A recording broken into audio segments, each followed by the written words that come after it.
Welcome to The Source with your host, Dr. C.T. Curry, and co-host Coby Owens. News all across the nation. The Source. Stay in the loop in the city of Wilmington, Delaware. Work together for change in the community. A call to action to find the resources.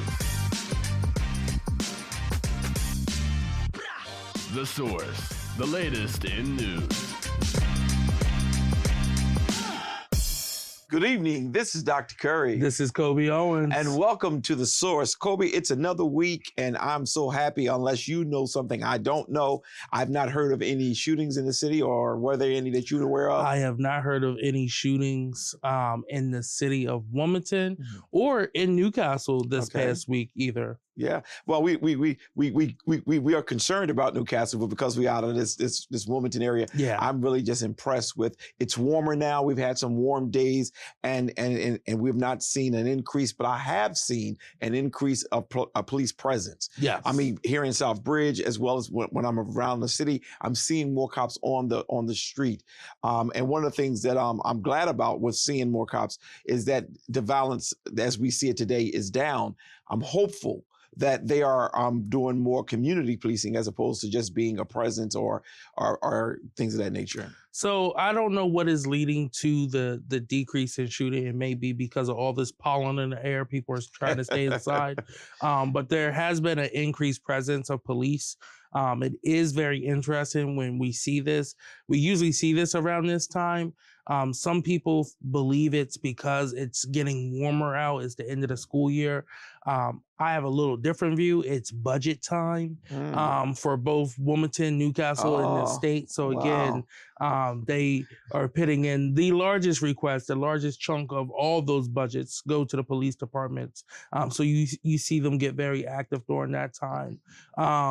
Now, I will say, during this budget season, it's been very interesting watching this process and everything and seeing, as we got closer to the budget hearing, the more presence you saw on the street.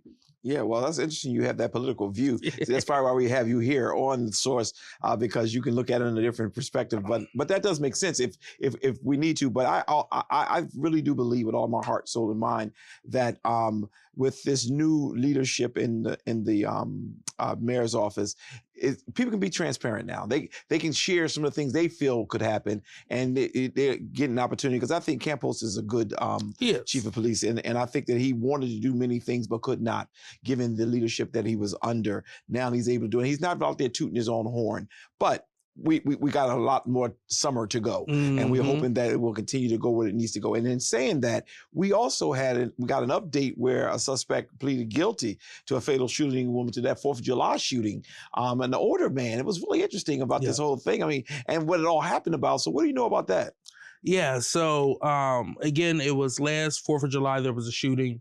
A man has pled guilty to manslaughter and weapons, a crime in connection to the fatal shooting, right? So according to the Department of Justice, a 49-year-old Kevin Harris was sitting on the porch of 73-year-old Bernard Stewart over East Side when they got into an argument, and the 73-year-old Mr. Stewart shot Mr. Harris in the head, and Mr. Harris passed away at the scene. He has pled guilty, so it does bring some closure for the family, but again, just a senseless act of violence that happened. And, you know, again, these cases take some time. But the police were able to arrest him right there. He stayed at the scene. That's what I was going to ask you. So again, he's been in custody for almost a year at this point. But the case is just getting heard.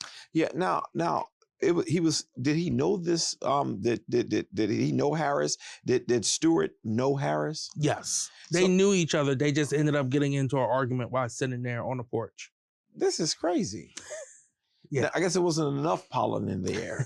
I mean, how could you I don't know, but I guess at this point, like you said, he did not leave the scene, so he was already there. They arrested him on the spot, and this gentleman died. And I guess Kathy Jennings, she's kind of excited that that a lot of her cases are now being heard, but this was an easy one forward. Didn't have to do a whole lot of proving. He had already pleaded guilty. Let me transition a little bit now. We had here in our country and in the world, really, Pope Francis transitioned last week on Monday. You know, it's interesting that Catholics all across the world. I think you're a Catholic too. Am I correct? I went to Catholic school, Okay. but I'm a Christian. Okay, you're Protestant. Catholic. Okay, all right. I understand. I couldn't remember because I know you went to the Catholic school because you always talk about Sally's.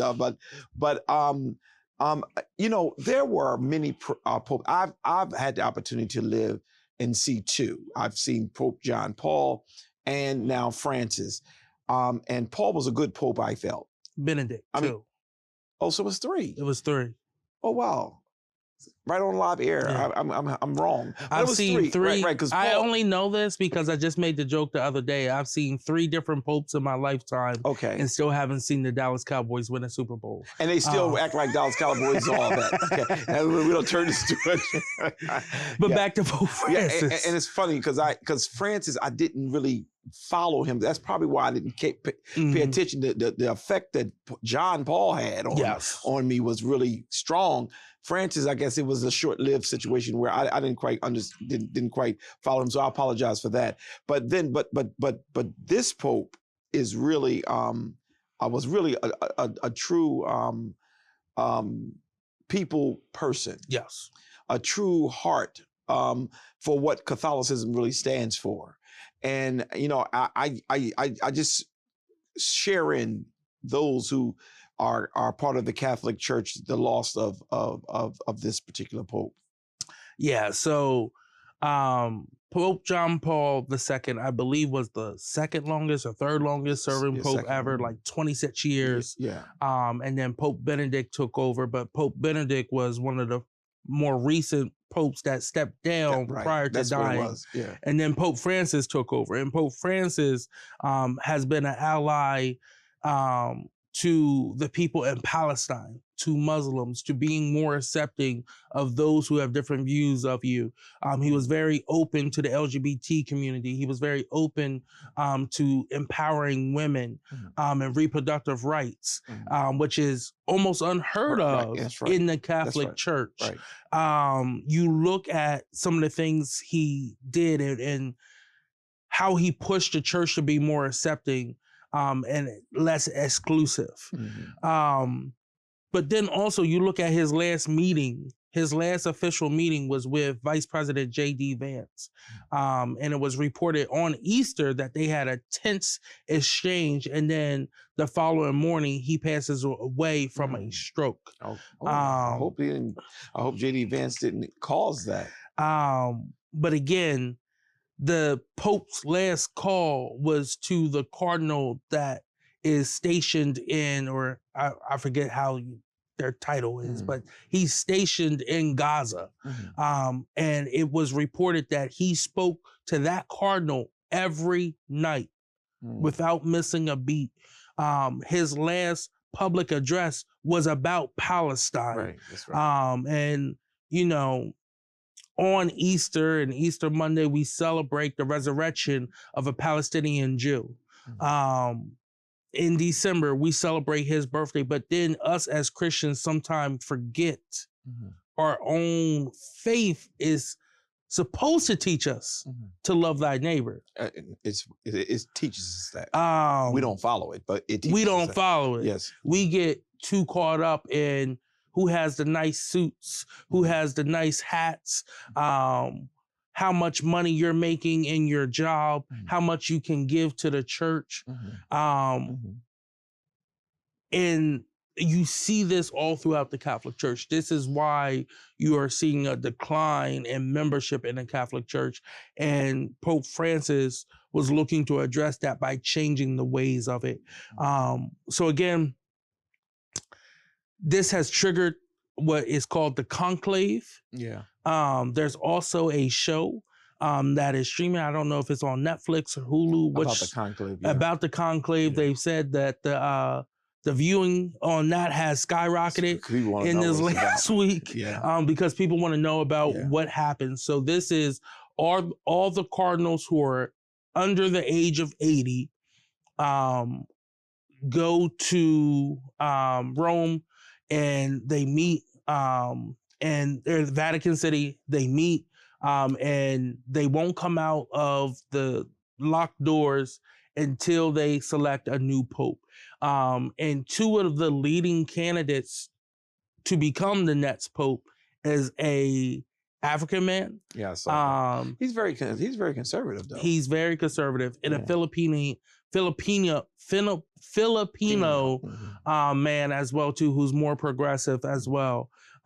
So again, it is not a 0% chance that we don't hear the term DEI Pope very soon from y'all's president. Yeah. Well, he probably already saying it. Yeah. Because he's even if he doesn't get it, but the African one who's a contendant for this position, his views are very. He's a traditionalist. Yeah. Yeah. I mean, so they should be glad to have him. He's a Clarence. Well, I don't call him a Clarence Thomas, but he has views that are very, very conservative. Yeah. And I was very shocked. You know, sometimes we were very proud to have an Obama to be a representative of our community and to become the president of the United States because he shared our ideas. Now, he was more of my style in that there were some things that he deported more people than most other people did. Not that he should not have, but it's just that he was more in the middle. But this gentleman, it's going to be interesting. A lot of Francis's policies and philosophies is really going to get washed away, regardless of based on who we see in leading. Yeah. It's going to get washed away. And I'm sorry about the Benedict situation where I really forgot about him just that quick. But John and Francis, I remember so well because of their policies and how they had a heart for people. You made a comment earlier when you talked about, you know, he tried to do away with some of the, because you have a lot of money, you have the influence, things of that nature, and you think that that's why the decline of the Catholic Church, but that's the decline even in the Christian church too. We have gotten away from the principles that we're supposed to be following, and even in his death, he did not want this papal funeral where people praising him, even though there are certain things they have to do because people want to be near their leader, they want to see their leader. But the box, the coffin that he's in is not the $1 million coffin that usually popes get in. And I think he really, even having the wheelchair, being seen, Benedict decided I'm starting to decline. I need to get out of the public's view.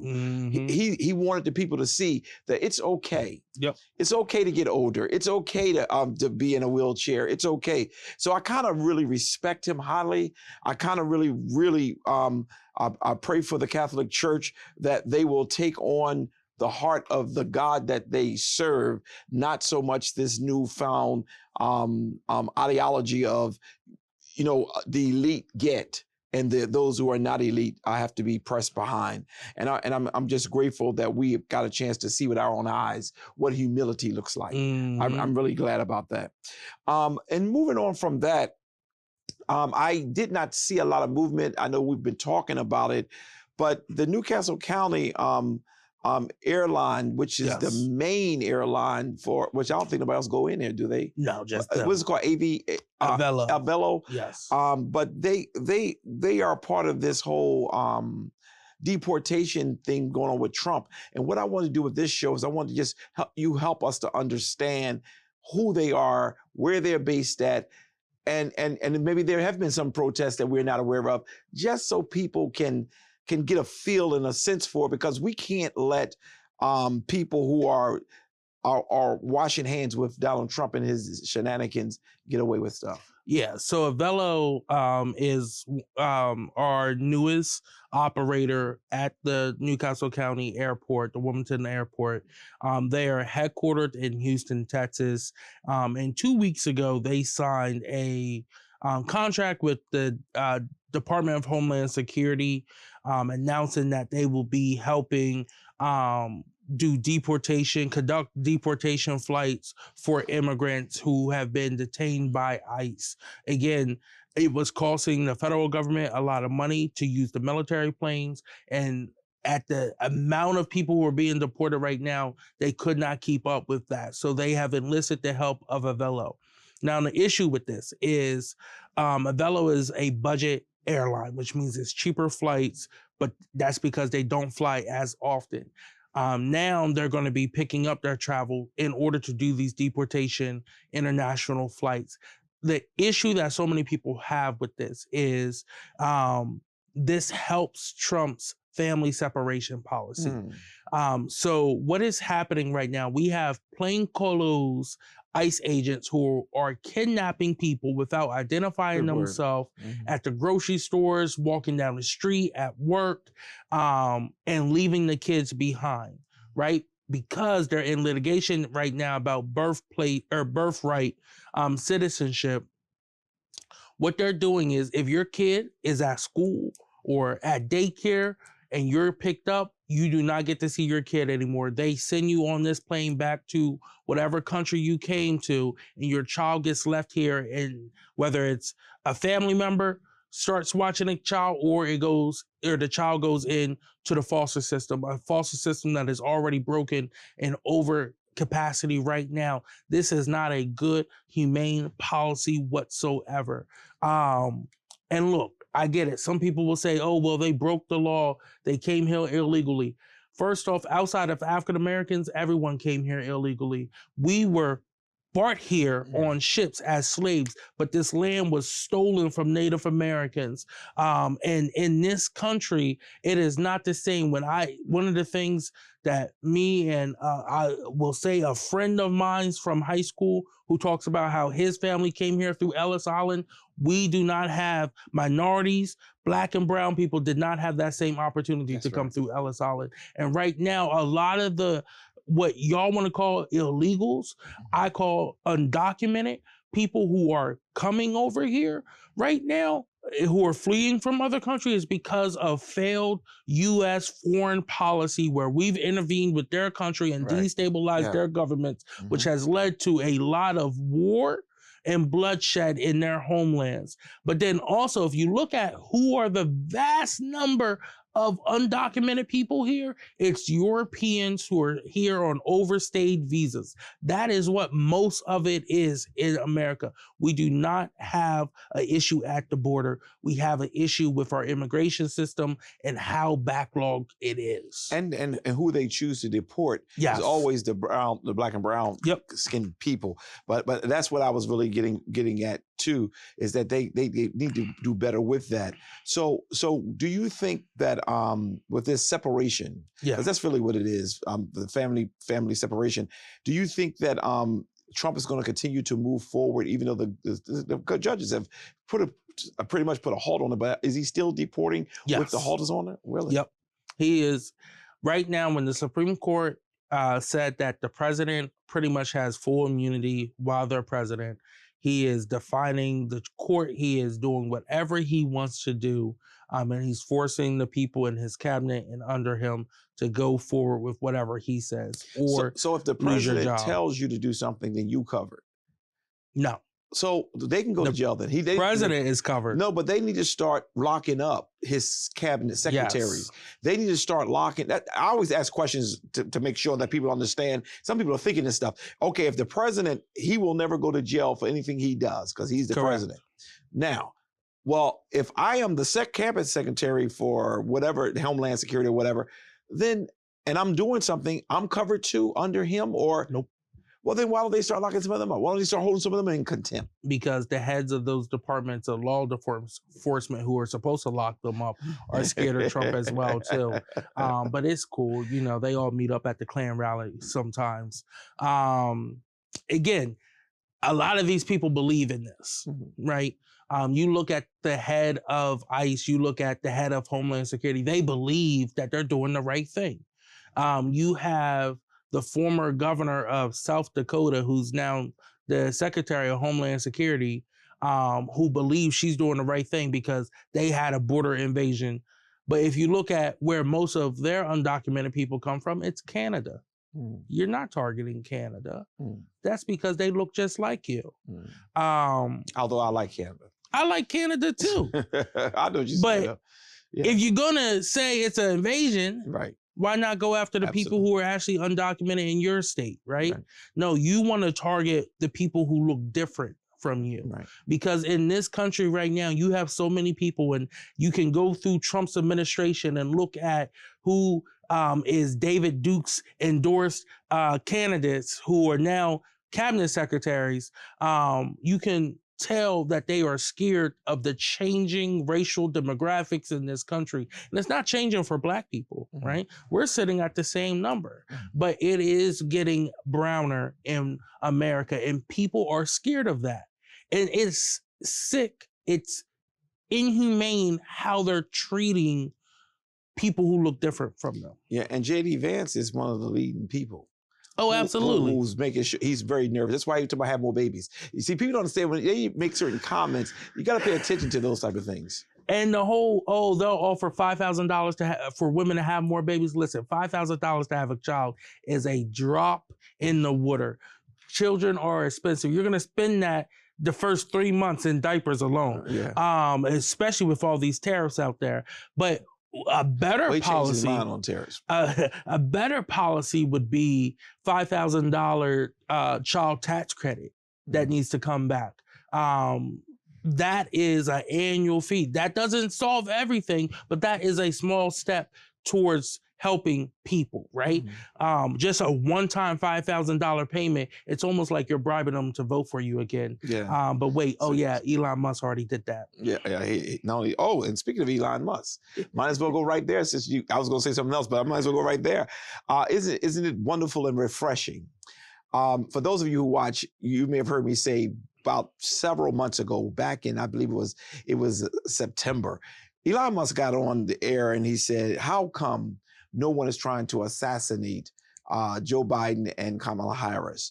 And I remember being in a hotel room. I was somewhere out of the state. I was preaching. And I remember saying, did he say that? And then CNN ran it again. I came home from that engagement. That Monday, I put my car up for sale and it sold. I said to the congregation, and some people got angry with me, but I said to the congregation, we who are African Americans see that this is a racist man. We need to boycott him. I cannot ride around in a Tesla, and I had one, and feel comfortable knowing that he is a racist. Well, after they thought I was crazy, and I did sell it. Now, the question is, would America feel the same way? Based on the profits of the last quarter, 71% drop. Excellent. It took some people a little bit longer, but excellent. Excellent. What is my buddy name on city council? Just came on with you. Hackett, yeah. Tell Hackett I said, it's time to get rid of the Tesla. I know it's popular. It's time to get rid of it. Because at the end of the day, we can't support him on no fronts. Listen, the lyric is pretty nice too, Hackett. Try to get the lyric. It's beautiful. I got that now. It's good. I'm sorry, brother. You got anything you want to say about that 71%? No, just keep it up. Stop buying Tesla products and make him suffer like he's making so many people suffer. Yeah, and don't stop when he leaves, because he already announced that he's going to start stepping back from it. But don't stop. Don't stop buying. Just boycott him. Get him all the way off the planet. Make him the poorest man in America. And that would make it right, because he's a racist. Yep. And he's a South African. That's what bothers me also. People act like they're so much American and we're so American, but he is not. Yeah. But because his skin tone is different, we get to believe that. We're gonna take a quick commercial break and we'll be right back.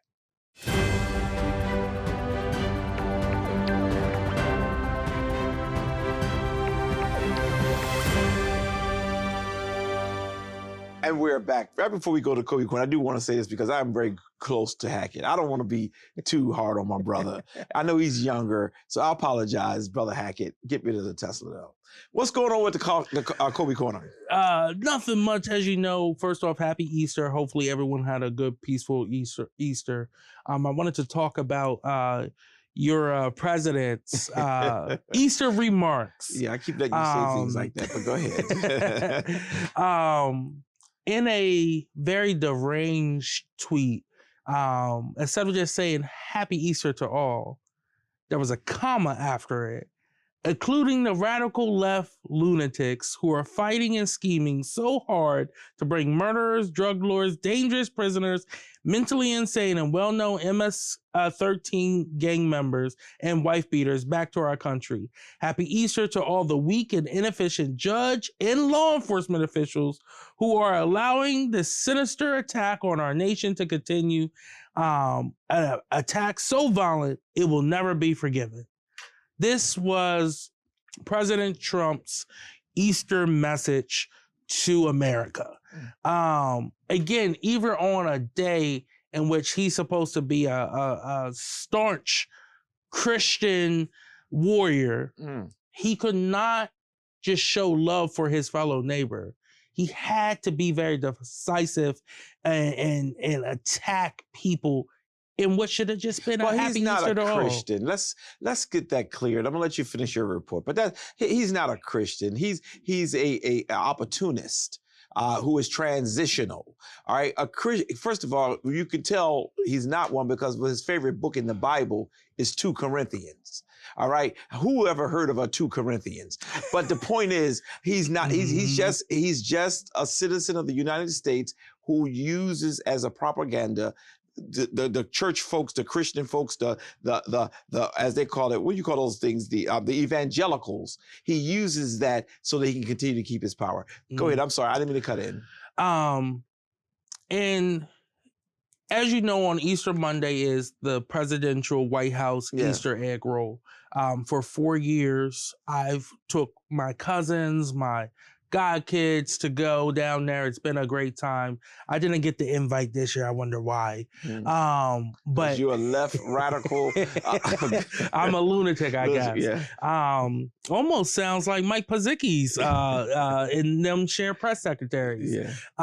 But the embattled Secretary of Defense, Pete Hegseth, was at the Easter egg roll, and he was asked about another leak of classified information using the communication app called Signal, right? This is an app that many people use in work settings and professional organizing and stuff like that. A few weeks ago, we heard about him announcing that they were going to do military strikes via this Signal chat, and he accidentally added in a reporter and then tried to say the reporter was lying about being in the chat. So then the reporter redacted some of the stuff, but then showed the messages, right? It was like, well, how else would I have this? It says you added me to this chat. Well, it has happened again. In another chat that he has with government officials, he also added in his wife. I saw that. His brother. Yeah, I saw that. And his personal attorney to talk about military attack plans. Again, there was great concern over whether he was qualified for this role or not. Again, he did serve in the military, but his profession for almost 20 years has been a Fox News anchor. And the fact that now Republican senators are even regretting their vote to confirm him now. We will see how much longer he will truly be around. But it said that happened before the first one. It just wasn't revealed until after. No, yes. So the chat was created before. So what they're finding out now, the chat was created. They talked about some, but there was supposed to be a military action taken next week. And that's what reunited this chat. Oh, okay. So we'll see if he will be around much longer. I think, this is strike number 2. And Trump is going to lose some support with the U.S. Senate. So in order to save that support, they're probably going to give him the boot out of the position.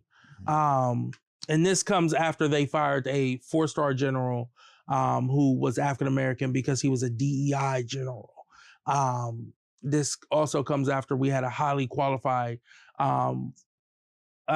Secretary of Defense and Secretary Austin, who was also a 4-star general. But again, they said he only got the position because he was a black man. Bringing it back local a little bit. The Delaware General Assembly is on break right now, which means nothing's really going on down there right now. But I do want to talk about Newcastle County. So County Executive Marcus Henry did his first budget address and proposed his first budget as the Newcastle County exec. He proposed a $370 million operating budget and an $84 million capital budget. Again, this was his first presentation. It has a 5% increase from the current fiscal year on the operating side and a 150% increase on the capital side. Again, they're going in there. He stated at the beginning of his address that the state of the county is strong, but there are fiscal challenges that lay ahead. The tax stabilization reserve cannot support the growing defect beyond 2026. And with the suspension of earmarks from the federal government, they have lost almost $3 million in some operating funds for this operating year alone. They don't know what it's truly going to look like for 26 until the Congress finishes all their work as well too. He did sign an executive order that would lower the necessary threshold from 5,000 to 2,500 to take properties for tax evaders to share sale to get ahead on delinquency. I do not agree with that. Quite naturally. That again, with rising costs on individuals right now, we should not be making it easier for people to lose their homes. He said he will work with the county council to increase fees on vacant properties. And again, he talked about the initial reassessment process that has been completed. And he is doubling down on their promise to remain revenue neutral when it comes to property taxes. Unfortunately, from the city side of things, the city was, excuse my language, we were screwed. We went from a 47% share of commercial properties to real estate properties. The commercial properties share of taxes have dropped to 29%, and all that additional 18 has been transferred over to residential, which means your residential taxes are going to go up because our properties were overassessed here, and they underassessed commercial buildings. You had brand new buildings that was built at $50 million being assessed for $15 million. Oh, wow. You have the Capital One building that has paid over $600,000 in taxes annually, now only having to pay $105,000 annually. So when you say revenue neutral, whether it's for the city or for the county, that means that $500,000 difference is still going to be made up, but it's going to be made up on the residential side of things, which is not fair. That sounds like the rich people playing games with dollars, because now if it was supposed to have been assessed at let's just say $50 million, and now it's at 15. That means I wonder if they're trying to sell those buildings, will they be going for the 15 or the $50 million? I don't know what's going on, but that's a big chunk. Yeah. And some of these buildings already have a tax abatement on it, which means they're paying a reduced cost of taxes already. So they're also already not paying their fair share of taxes. So again, the city council is fighting. Unfortunately, it has fallen on deaf ears when it comes to the mayor's administration. They have not made any movement on it. Councilwoman Christian Wilhauer has been a huge advocate for you with the new council members and some of the ones who've been there as well too, joining her in this fight as well too. Both Democrats and Republicans joining together. They're moving forward with some construction projects such as the Newark Free Library, which is expected to hopefully open in the spring of 2027.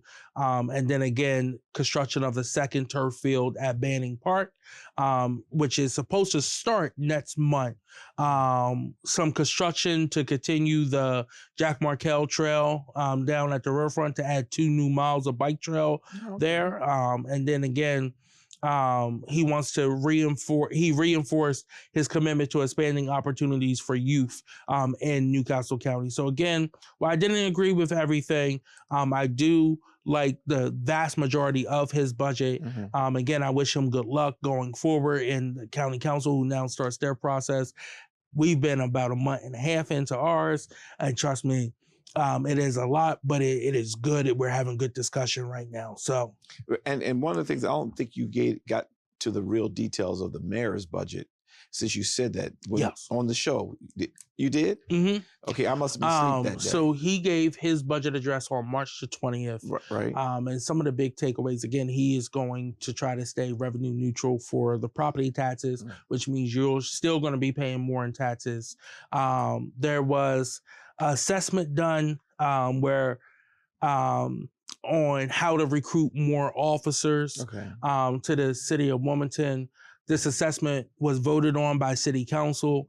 There was 2 no votes. Councilwoman Xanthia Oliver and myself were the only 2 no votes on it, because we knew the games that they would play by trying to get this proposal into the budget. Again, I'm not against the police, but I do not believe that if you're not on duty, that you should have a take-at-home car. We got that assessment price back. It is $12 million for the cars alone, $2 million for additional stuff, and that's without gas, without insurance, and without expanding our body shop to handle the more cars that we have. So again, $14 million of taxpayer dollars. With every $400,000 that we put out is a 1% tax increase. They're not going to try to put it into this budget. They're going to try to put it into next budget. Again, I stand with Councilwoman Oliver. We do not agree with that. It will cost way too much. And plus the investment just in a car, everyone knows a car is not the greatest investment you can make. If you truly want officers to be a part of this community, which they say a cop car sitting outside will do, I would rather give an officer a house. Let's take that $14 million and break it down and pay for a down payment. We could pay the full thing, or we could pay a portion of it to allow them to purchase a house here in the city of Wilmington and assume that mortgage there. That is a better way to stabilize our neighborhood and to have an officer in your neighborhood. I would want to open it up to the fire department and educators as well too, but I know that's wishful thinking.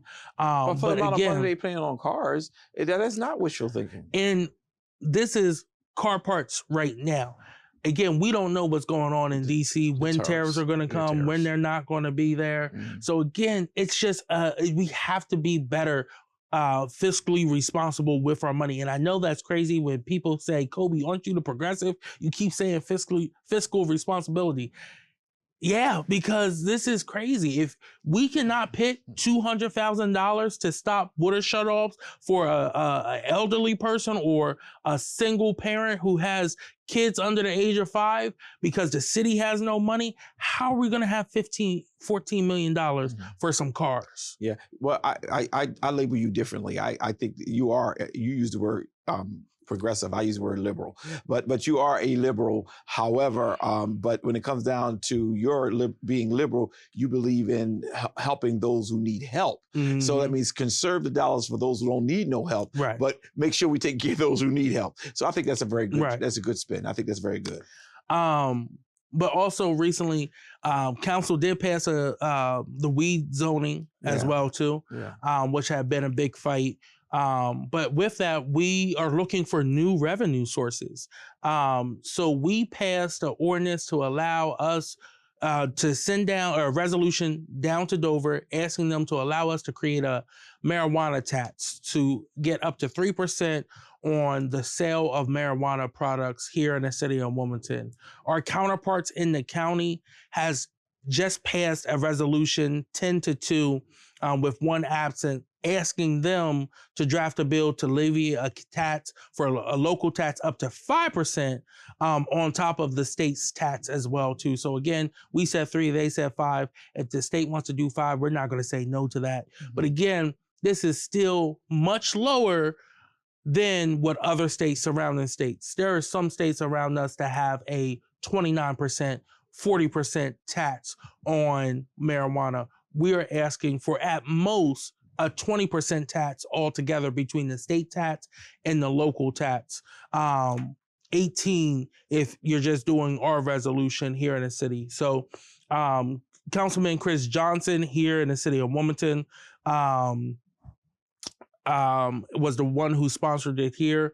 And the one on the county level was sponsored by Councilman Kevin Konenko. And again, there was 4 people who spoke out against it. Everyone else was in support of it.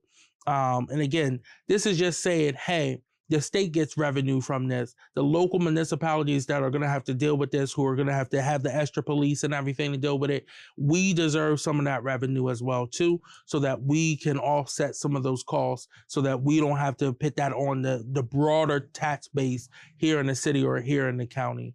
Well, why can't the state just reduce how much they're getting? If they're getting, let's say 20%, I know they're not getting that much, but if they're getting 20%, and why can't they just get 15% and give you all 3 and give the other 1 2 or something like that? Because the state is very tone deaf when it comes to it, and they don't want to give up any additional money that they're going to, especially with how many companies are leaving the state of Delaware right now. And last show, we talked about the 8 companies.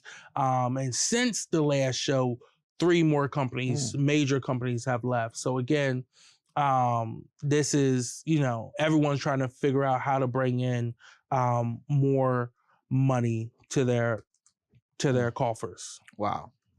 And then lastly, council has introduced a few resolutions to protect renters here. One is rent stabilization. Again, to stabilize rent, we have 57% of the city of Wilmington are renters. That's a big percentage. It's sad that it's that high now, but with it being that high, we have to make sure that we are protecting our residents from predatory landlords.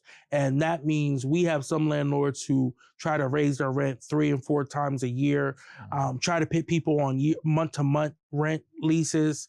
And you may see a $20 increase here, a $50 increase here, all in the same year. That starts to add up very quickly and prices people out the city of Wilmington, especially if they haven't done any work in their house. Now, there are some provisions in here. If you're already living in affordable housing, you're exempt from this. If the landlord is fixing up the property, right, while the person's in there, renovated, new kitchen, new bathroom, right, makes it nice, you can go ahead and raise the rent there as well too. So we're trying to work with landlords who are trying to do the good things, but there's a lot of landlords who are not doing the right thing as well too. And that was introduced by Councilwoman Darby, and I'm a co-sponsor on that. Councilwoman Yolanda McCoy from the 6th District has introduced rent escrow. So again, if you have no hot water, you have a huge hole in your roof, you can go to the city. If this passes, you would be able to go to the city and set up an escrow account where you pay into the city, and the city will hold the money for you until your landlord fixes up the issue, right? And then once they fix that issue, that money is issued back to the landlord. You pay monthly, you have all your back due, you won't get evicted. Or if your landlord decides not to fix it up and you want to move, now you have all that money back to go ahead to have a chunk of change to put a down payment down somewhere, a security deposit if you're renting, and your first month somewhere else as well too. So again, it helps both sides if they're trying to do the right thing. But if one side is not doing the right thing, this is what this system would do. I'm happy to co-sponsor that with her as well. Is there a system in place to make sure that, let's say if the landlord does not fix, let's say the leaky roof for 3 months and the person still wants to stay there, do they have to pay that? Even though they paid the city for 3 months, do the resident, once they fix it, the 4th month, then the city gives them all that money? Or there's no such thing as inconvenience? No. I would think that would become a issue too. No, so it's your normal rent, right? So it's just that it was in holding, right? Now, if it gets to a certain period, right, it is on the tenant's ability to say, hey, I'm going to go somewhere else. Can I have that money back? And then that money will go back to the tenant. But other than that, if the landlord does fix it, they do have the right to all that money. Very good. Lastly, I will be introducing some ordinance very soon for pre-rental inspections. This is something I've been very big on. Yeah. This protects the city, this protects the renter, this protects the landlord as well too. So again, Now, before you go any further with that, because that's a big one, I wish you would have had that at the top of your list. Now, pre-inspections is what will solve a lot of problems. Okay, this is my biggest question for everybody who's watching us. Will y'all have enough inspectors to make that happen? So I am working on, because it is going to be a fiscal note attached to this. I am working on how can we find the additional funds for this. So I'm going to recommend that we pull some money from our reserves for the first 2 years to stabilize this, but then also removed a piece of kind of undo a piece of legislation that was passed last year, which created a cap for rental unit rentals. So it caps it if you have more than 50 in your building. It caps it at that 50, which is only $5,000. The city is losing about $128,000 a year if they keep this cap on it. I'm going to introduce legislation that removes that, and then that money can help go to our general fund, which can help fund additional inspectors to come on. My estimate as of right now is we would have to hire 4 to 5 additional inspectors, which will cost the city about $400,000. So again, that brings in a little, and then bringing in $1 to $2 million from our reserves for the next few years to stabilize it, we'll be able to work. And then there will be a small fee associated with the pre-rental inspections. Just like with any other businesses, right? It'll help with retention because they might want to keep paying those fees. Exactly. So again, a fee of like $25, right? Nothing crazy. I don't want it to be $150, right? $25. You would think on average, we have about 18,000 rentals that cycle through the city of Wilmington per year of rental properties that we know. If you do that math, that brings in enough money to stabilize this program as well too. We would just need 1 or 2 years to fully get the billing up and collection up as well too. So again, it will become a very self-sustaining piece of legislation. You just have to get us there first. Yeah, and it will help you with that whole thing that happened on Adams. Yes, absolutely. Yeah. Absolutely. So again, that's, and I think 18,000 times 25 is 450,000 roughly. So again, you'll actually have a little additional money coming into our general fund after a while with that as well too. And then you add the 128 into that as well too. And again, you're rolling with some additional money in that we can use for some other areas, or if we need to increase capacity of the inspectors for that as well too. So that's all I have for today. Okay. But I definitely look forward to bringing more stuff forward. Okay, well, you keep bringing the good stuff forward. We're going to take a quick break. When we come back, I want to talk about China. Yes. China kind of, they chumped your president. I didn't know what to call him. They chumped him, and he messing with the wrong people. We're gonna take a quick commercial break. We're gonna come right back.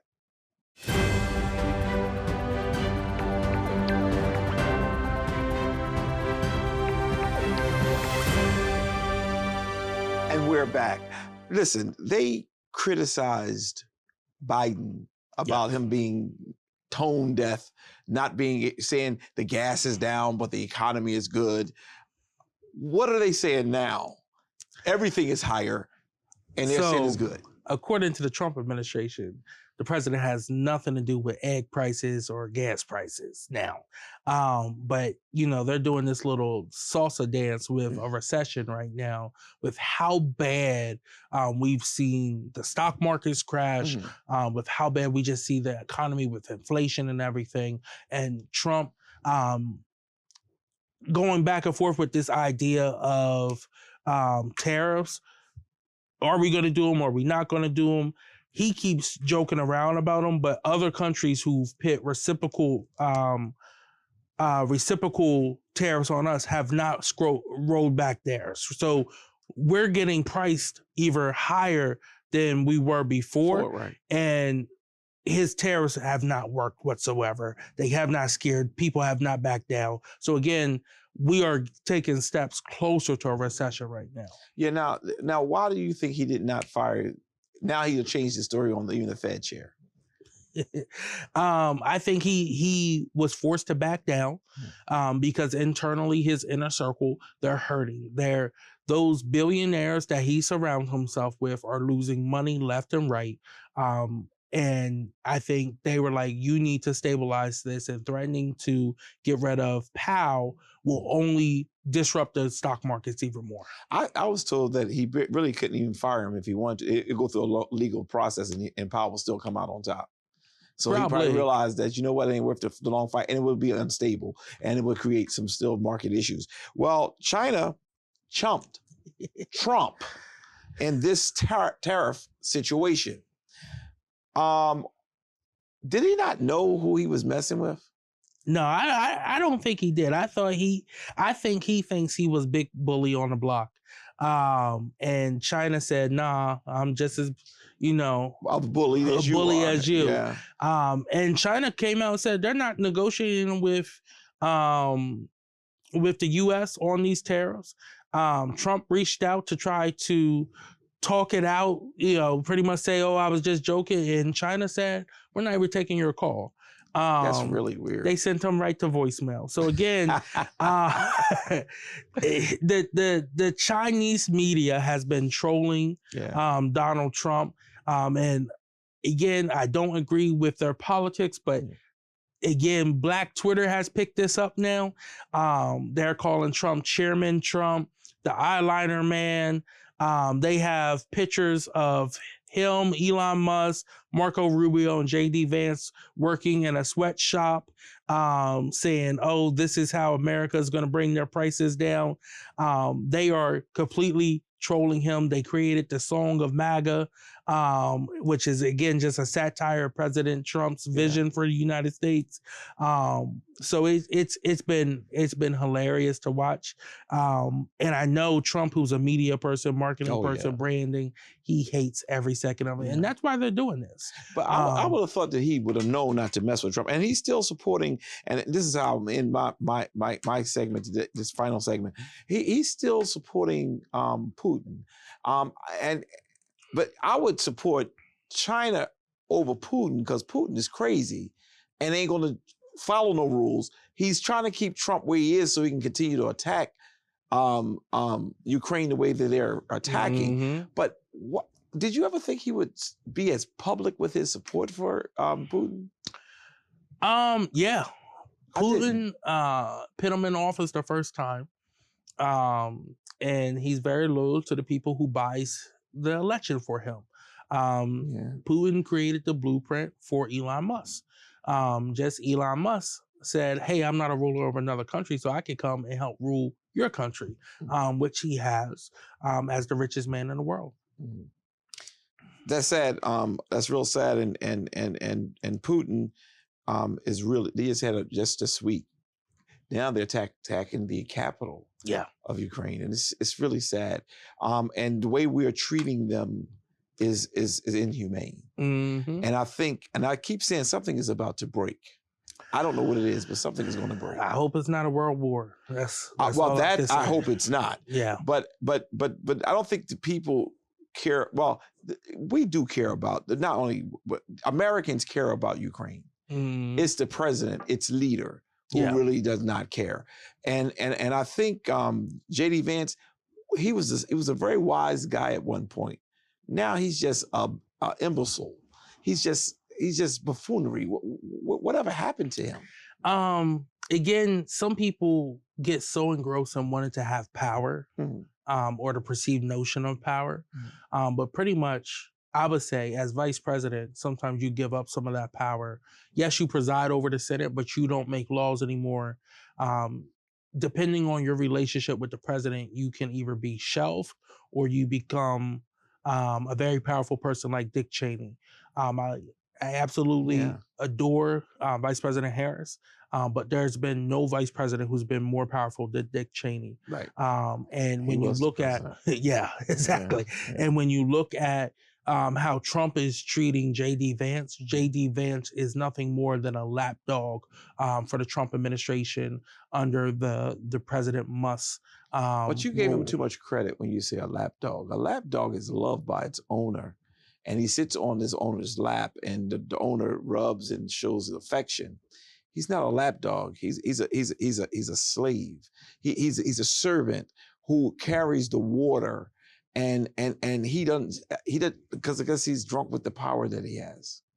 Yeah, that's true. You know what? Yeah, you're right on that. Again, J.D. Vance, he almost reminds me of Ted Cruz. He went against Trump, talked bad about Trump. Trump talked bad about his family. And then when it came down to stand on business, he completely folded so that he could get closer to that perceived notion of power. So what it's people sad. won't do for power. Yeah. It's really sad. Mm-hmm. I'm asking those of you who watch us every week to please keep in prayer Ukraine because it's starting to affect on me. Yeah. Because I'm watching the killing, and Trump is blaming them and its leader for all that is going on when Putin invaded their country. And the mega crowd who still supports this, it's just unbelievable. So I'm asking, let's pray that God will bring a breakthrough. And God was able to cause David to defeat Goliath. I hope that type of scenario happens, and then Trump be handled as well, because this is just really sad. It's really sad. Is there anything else you have on your agenda for today, my That's brother? all I have for today. How about you? Well, that's all I have. Listen, we have had a very good show today, and I hope that you enjoyed. And while we're going through this whole thing that's going on with Channel 28 and DETV, we'll keep you posted as long as our stuff is up, as long as they give me a slot. We're going to be here. Even if Coby across the country, we're going to be here. All right. So until the next time we get together, may the Lord God bless you. Take care, y'all. You've been watching The Source with host Dr. C.T. Curry and co-host Coby Owens. Tune in every Sunday at 5 p.m. Thanks for watching, and don't forget to subscribe for the latest episodes.